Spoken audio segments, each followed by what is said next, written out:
Microsoft ಎಕ್ಸೆಲ್ನಲ್ಲಿ ಹೇಗೆ blank ಸೆಲ್ಲನ್ನು delete ಮಾಡೋದು ಅನ್ನೋದನ್ನು ತೋರಿಸ್ತೀನಿ. ಮೊದಲು ನೀವು ಈ ಡಾಟಾಸನ್ನು ಸೆಲೆಕ್ಟ್ ಮಾಡ್ಕೊಳ್ಳಿ.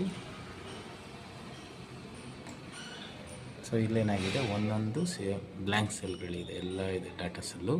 ಸೊ ಅದನ್ನು ಡಿಲೀಟ್ ಮಾಡುವಾಗ ಫಸ್ಟು ನೀವು ಸೆಲೆಕ್ಟ್ ಆದಮೇಲೆ ನೆಕ್ಸ್ಟು Ctrl+G ಪ್ರೆಸ್ ಮಾಡಿರಿ.